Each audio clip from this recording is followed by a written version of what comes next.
Hi guys! Good morning po sa inyong lahat mga kababayan. At eto na nga ang sinasabi natin, nag-aatrasa na ang mga partido, ang mga congressman sa impeachment ni VP Sara. Maliwanag po yan sa mga balita. Yan po ang pinag-uusapan ng buong media. Dahil ang dami po nila kung sino-sino pong congressman ang mga ini-interview ngayon ng mga media. Pero tungkol po sa krisis sa langis, wala po silang ini-interview kagaya ng speaker. Dapat ini-interview po nila yan kung ano yung ginagawa ng House of Representatives. Speaker, hanapin nyo si Speaker, tanungin nyo. At si Senate President Tuta Soto. Wala pong nagtatanong na mga media tungkol sa krisis sa langis, kung ano yung gagawin ng Senado. Puros impeachment po ang pinag-uusapan ngayon at dahil nga mayroong mga media na nadideliveran ng maleta, yan siguro ang kanilang assignment. May 3 team leader na media na nadeliveran ng maleta at yung mga bawat team leader na yon sila naman ang magbibigay sa mga kasamahan nilang bayarang media. Kaya ito siguro ang assignment nila, puro impeachment. Ang dami pong problema ng bayan, pero puro pamumulitika po ang inatupag, pati ng media na sana'y makakatulong natin sa ating bansa. Kaya lang ito, nakatutok sila sa impeachment ni VP Sara. At pinag-iisipan nga ng mabuti, bawat partido, bawat congressman, kung susuporta pa ba sila sa impeachment. Siyempre yung ilang congressman, kagaya ng Akbayan, yung Silangiwe, Akbayan yan Makabayan Black, sino pa ba? Yung ibang mga congressman na hayagang galit kay VP Sara, hindi na po mababago ang isip ng mga yan.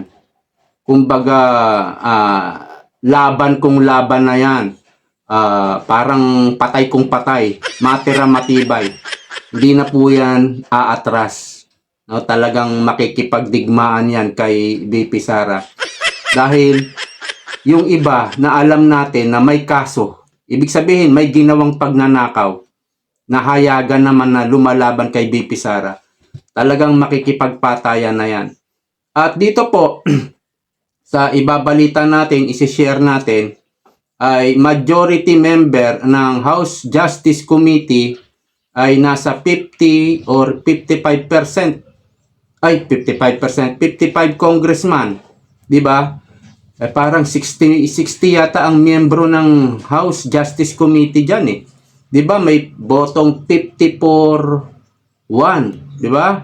So, parang 54 yung bumoto pabor sa impeachment ni VP Sara. So, yan po yung mga bilang ng hayagan na nakalitaw na lumalaban sa Vice President.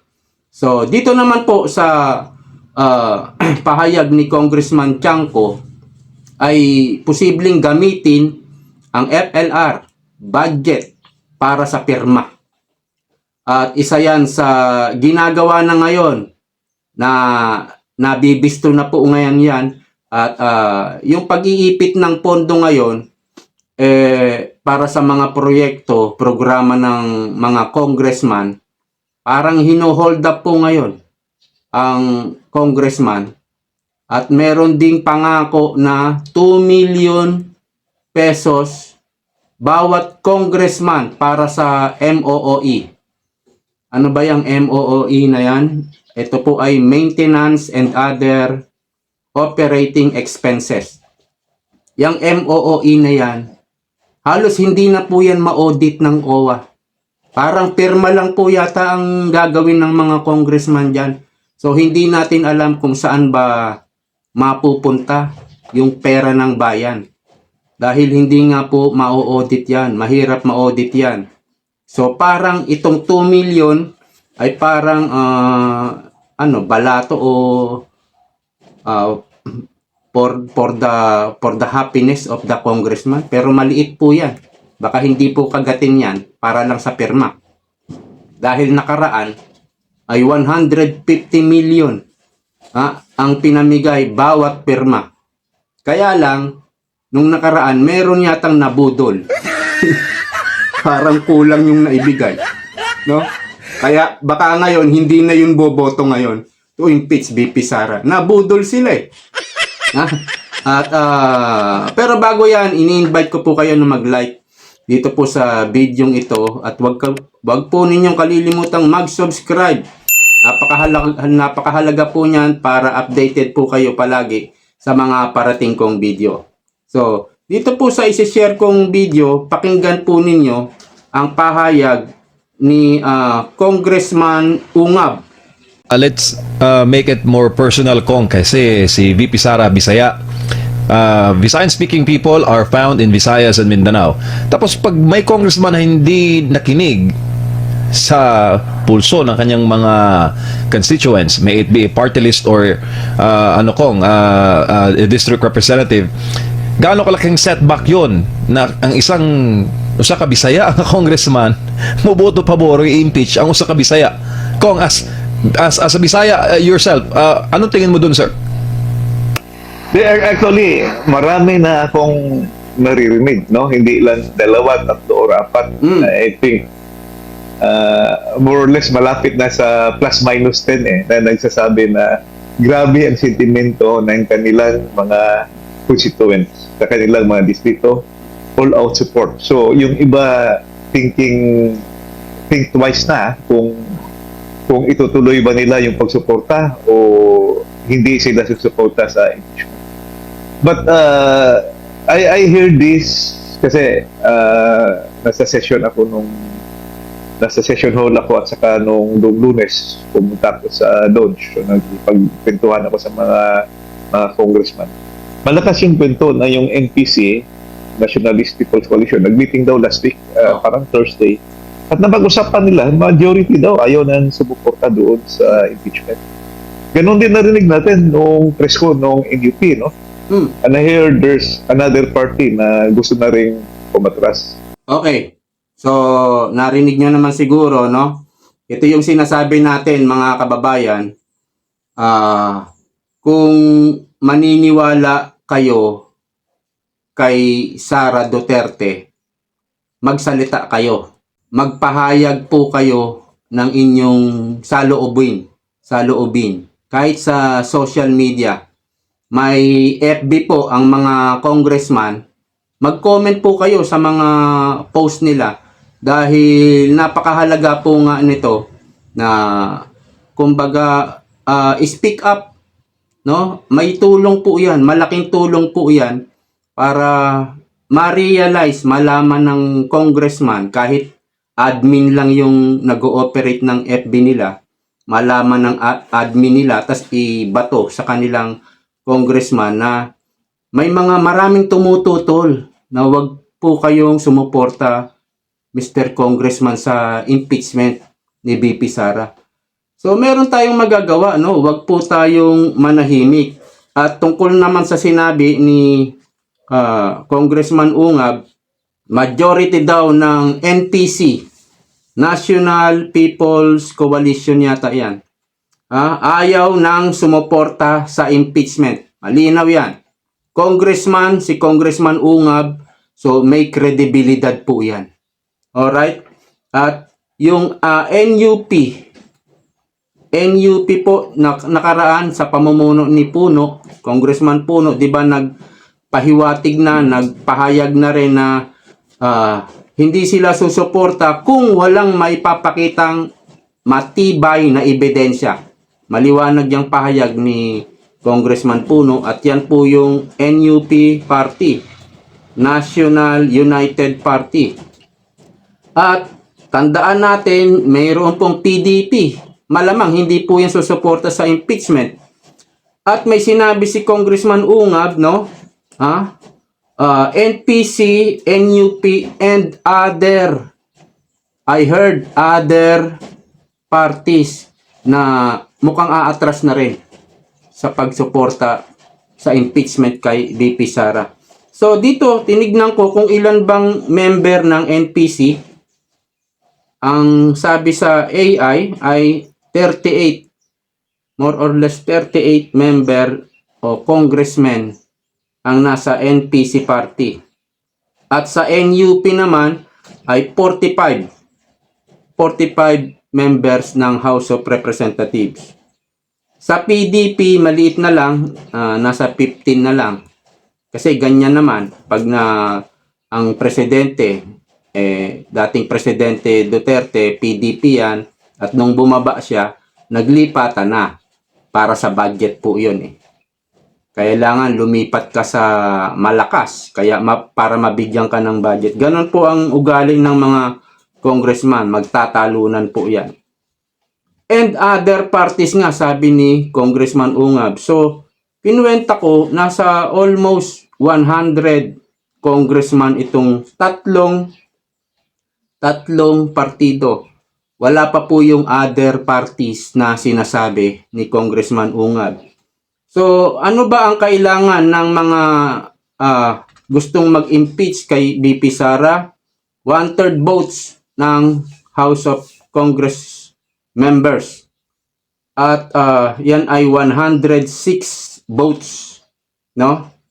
Actually, ayon kay Congressman Ungab, mahihirapan na daw silang kunin yung 106 votes.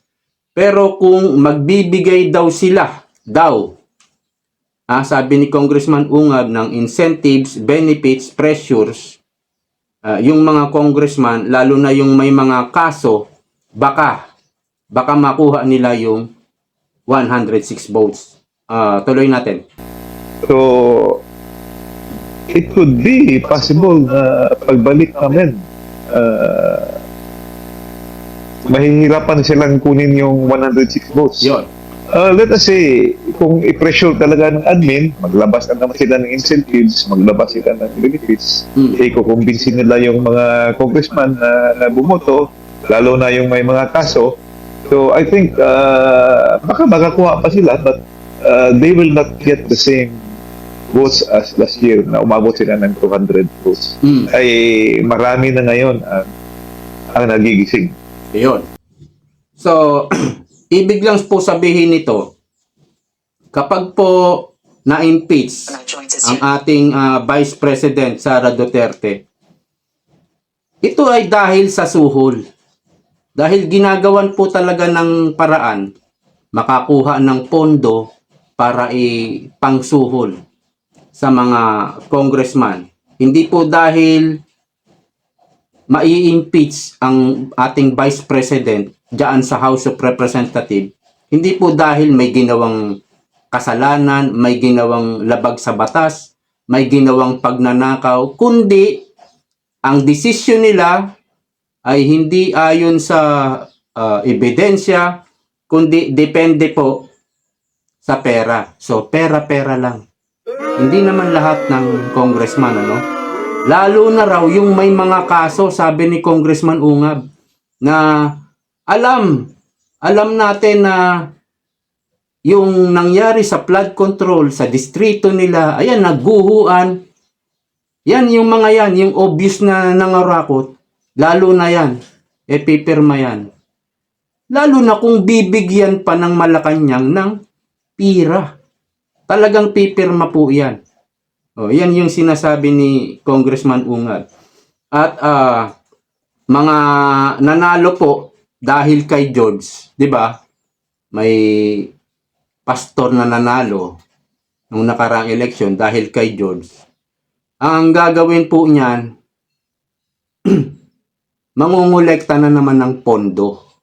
So, gagamitin itong impeachment para makakolekta ng pondo. Dahil sa susunod na eleksyon, gano'n na naman ang gagawin niya.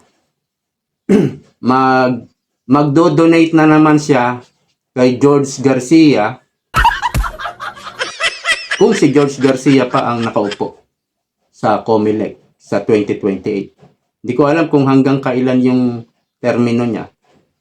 Dahil alam nitong taong to na hindi talaga siya mananalo doon sa distrito niya. Ang panalo niya lang ay makapag-donate siya kay George Garcia at makabili siya ng boto. Yun ang magiging panalo na lang niya eh. Alam niya yan. Alam niya yan. Hindi na siya iboboto ng tao. Kaya ang nasa isip niya, kailangan makakolekta ako ng maraming pera para marami akong mabiling boto para mabayaran ko si George para manalo ako. So, yun lang ang kanyang pag-asa. At maraming congressman po na ganyan po ang ginagawa. Yan nga po. ibig ko sabihin, gusto kong sabihin na mai-impeach po ang Vice President, pwede po nilang gawin yan, pero hindi dahil may kasalanan ang ating VP na ipapakalat ng mga Makabayan, Black, Akbayan. Yan yung mga gagawin nilang yan yung gagawin nilang paninira, gagamitin nilang paninira laban kay VP Sara pag na-impeach nila sa House of Representatives sa ikalawang pagkakataon ang ating Vice President.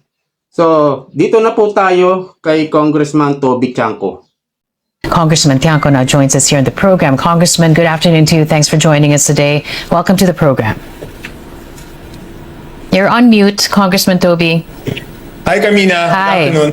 Good afternoon to you. So I want to start off with a statement, strongly worded statement coming from one of your colleagues, Congressman Isidre, saying that the claim, and I'm going to read his statement here, Congressman. Yes. The claim of Representative Toby Tiangco that members of the House were bribed with funding allocations to support the impeachment complaint against the Vice President is categorically false. There was no bribe, no deal, there was no exchange. What there was plain and simple was evidence to support the impeachment complaint. I know this because I was there. That statement coming from Congressman Isidre. Your reaction to that, Congressman Tiangco?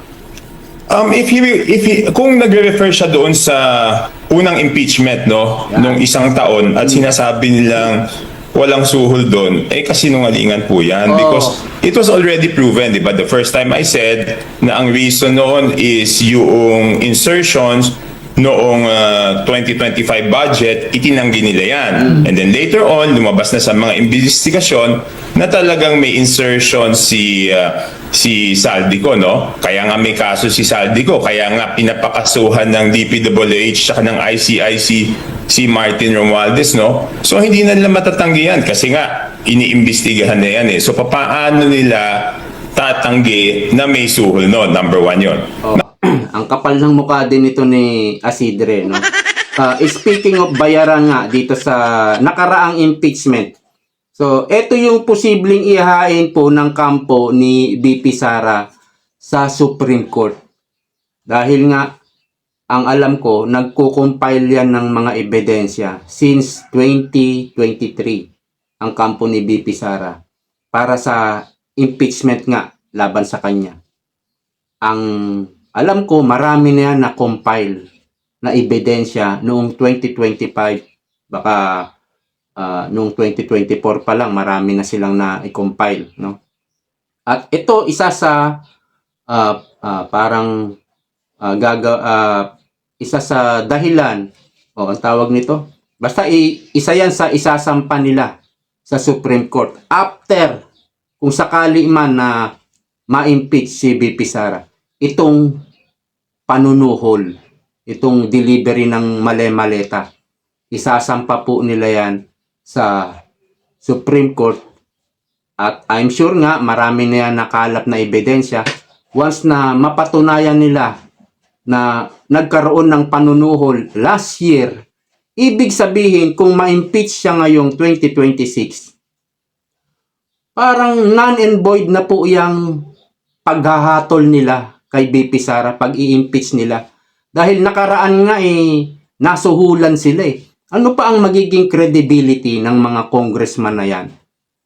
Diba? Lalo na kung may testigo ang kampo ni VP Sara. Nandyan ang 18 Marines. Andun sila sa affidavit. Ang daming congressman doon, di ba?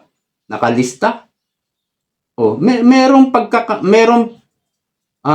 pag-asa itong kampo ni VP Sara kapag dinala yan sa Supreme Court. At yan nga yung isa sa ikakaso nila o ihahain nila sa Supreme Court.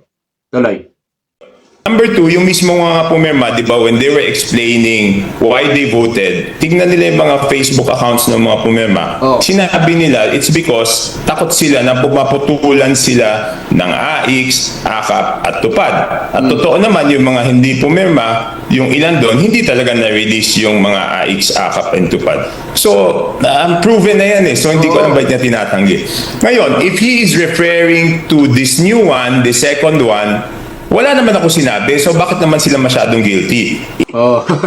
Oh, 'di ba? Oh, bakit Asidre, parang ang bilis mong pumutak. Pumutak ka agad, no? Yan ba ang plano nyo? Yan siguro, 'di ba? I-FLR ang pondo para ma-pressure nyo ang inyong mga kasamahang congressman. Ha? 'Di ba parang bistado kayo ni Congressman Toby Chanco? Diba? It was a reply to a reporter nung hiningan ako ng interview ng mga reporter sa House. Tinanong ako ni Bernard Taguinod, natatandaan ko pa noon, na sabi niya sa akin, yung FLR ba ay hindi ba gagamitin doon sa impeachment? Sabi ko, napakagaling mo mag-isip. Sabi ko, sana hindi. Pero hindi natin malalaman lang natin yan after the voting kung yung mga FLR sa DPWH ay na-release yung para doon sa bumoto at hindi na-release yung para doon sa hindi bumoto. So sabi ko, hindi ko masasabi ngayon. Pero kung tatanong mo pwede. Kung gagamitin ba o hindi ko alam. Yun yung sagot ko. Pero Very Congressman, hindi ba yan pwedeng ihalin tulad, no, sa pagbibigay na ng suspetsya ngayon pa lang nang hindi pa sila nakakaboto? Because you said if the FLRs are indeed released, you know, after or before, I said- you I will said- see. Ito naman si Carmina. Ito po ang pangalan po nitong reporter, newscaster, ay si Carmina. Ate, kitang-kita po ang kulay mo sa mga nagiging reaction mo, pagtatanong mo. Kitang-kita po na ito pong taong to ay dilaw na dilaw.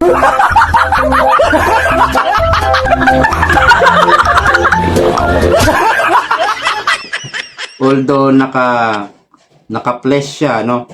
Hindi naman kulay white yan suot niya. Pero dilaw na dilaw po itong taong to eh.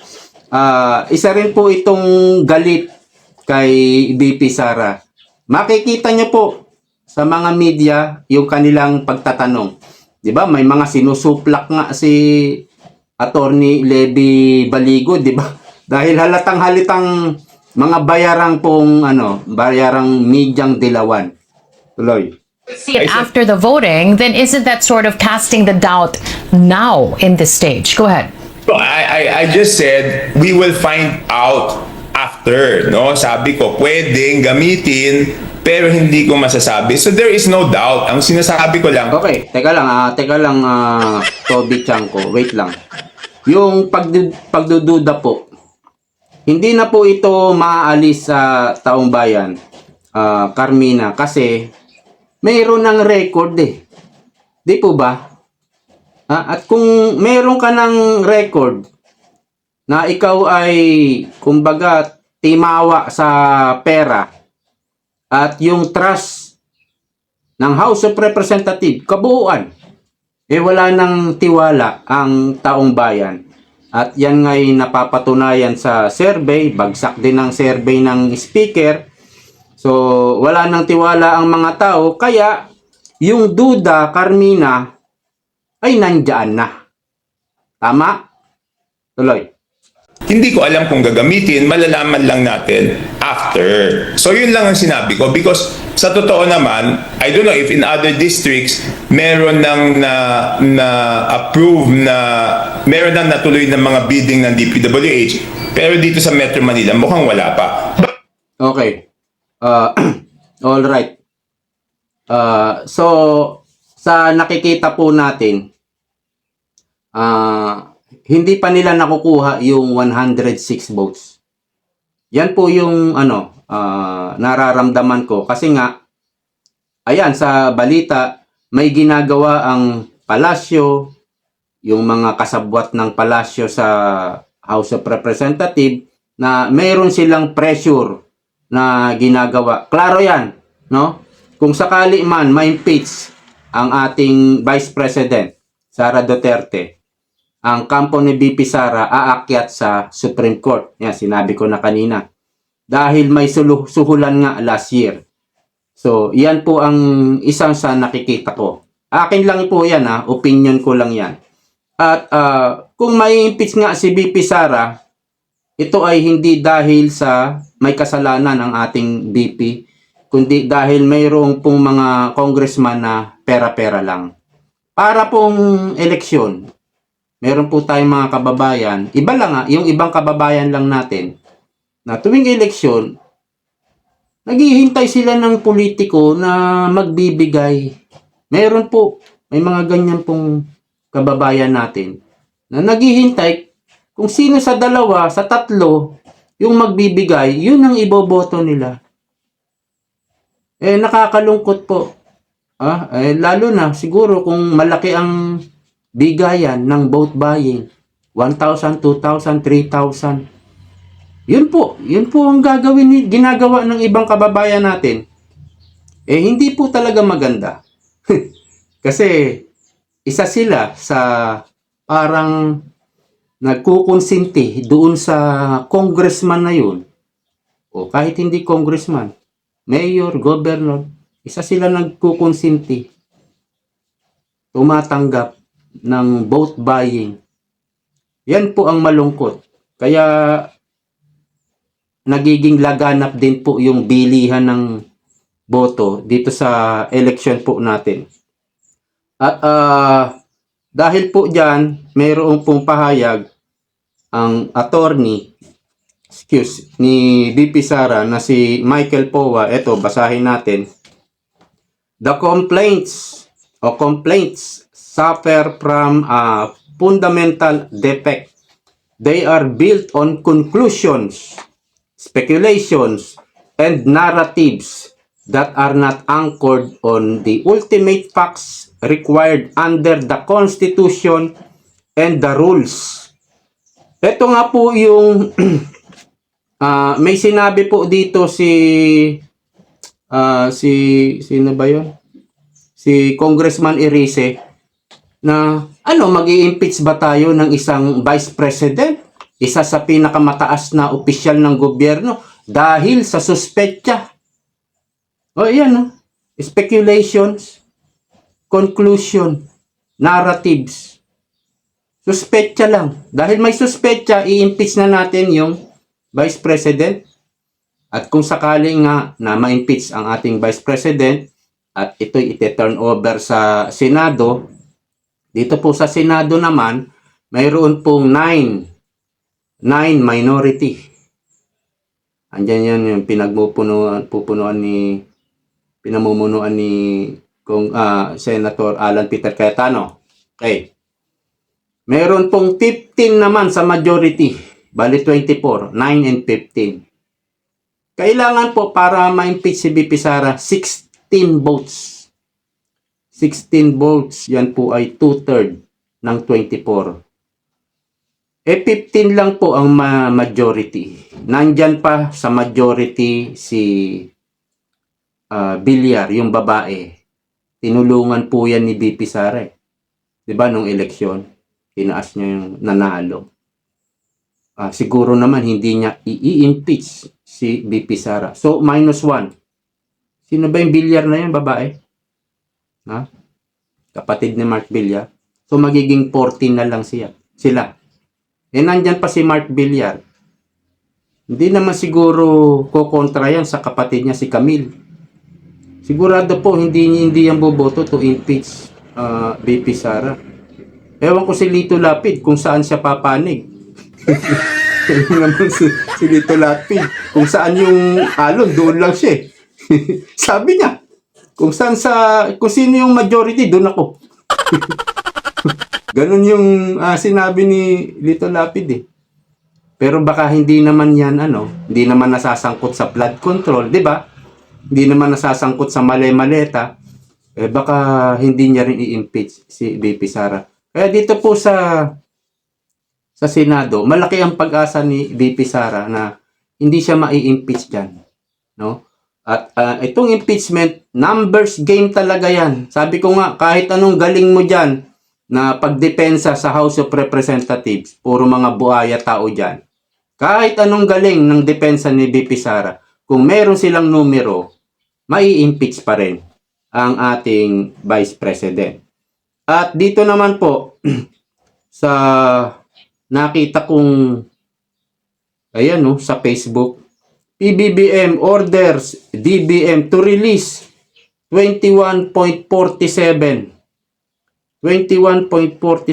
billion to shield Filipinos from fuel price surge. Keep projects running. Ito po, ang solusyon po talaga dito sa oil price surge, no? Yung biglang pagtaas ng bugso ng presyo ng langis. Ang solusyon talaga dito, parang yung sa Japan, meron silang oil reserve. Yun po talaga ang solusyon dyan. Anong ibig sabihin yan? Paghahanda. Para pong bagyo, ang bagyo, hindi naman natin talaga alam kung kailan darating at hindi natin alam sa umpisa kung gaano kalakas. Pero alam natin na mayroong darating na bagyong malakas na talagang wawasak. Meron po. At taon-taon, maraming bagyong dumadaan sa atin. Ano solusyon dyan? Walang iba kundi paghahanda. Paghahanda po. Mayroon pong tinatawag na breaker sa mga dagat. Yung sa Davao City, 'di ba? Yung may mga parang yung sa Jackstone, yung mga ganong concrete yung barrier yun eh. Para sa water surge yun o surge ng alon. Yun, mga paghahanda na yun. Yun ang kailangan sa bagyo. Ganon din po sa fuel, no? Sa oil. Alam natin magkakaroon ng gera. Alam po natin yan. At papalo ang presyo ng langis. So, ang paghahanda dyan, dapat meron kang oil reserve. Yun lang po. No? Nag-order si Bongbong Marcos ng 21.47 billion. Kapag may mga release po na ganito, napakalaki po niyan, 21 billion. Kapag may mga release na budget na ganyan, nandyan ang korupsyon. Kasi pag ang pera nasa DBM pa, paano mo mananakaw? Hindi mo mananakaw yun. Once na nirelease na yun, doon ka na mangamba. Doon ka na magduda, matakot. Dahil inirelease na eh. Pag nirelease na, pwede nang i-download yan. Mula sa bank, sa anong tawag nito, land bank. Mula sa land bank. Ganyan po. Nandyan na po yung posibleng korupsyon. At dito naman po, nakita ko rin sa Facebook, merong isang analyst, no? Hindi ko kilala kung sino to eh. Panalo si Robredo laban kay Sara kung may endorsement ni BBM. Talagang nagpapatawang tunay itong taong to. Ano bang pangalan nito, no? Kung sino ka man, walang maniniwala sa inyo, sa'yo, kundi mga troll, no? Mga vlogger ni Bongbong Marcos. Negative na nga si Bongbong Marcos.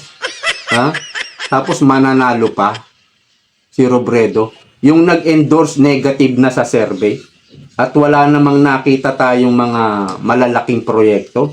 Dahil nga chinap-chap yung mga big project. Chinap-chap po according to Congressman Ungab.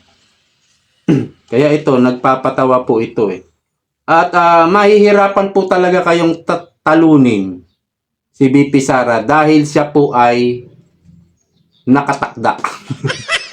siya ang nakatakdang reyna, magiging susunod na reyna ng Pilipinas. At meron pa ba? Wala na po. Sa susunod na lang po tayo magkita-kita ulit. Maraming salamat. See you next time. Bye-bye.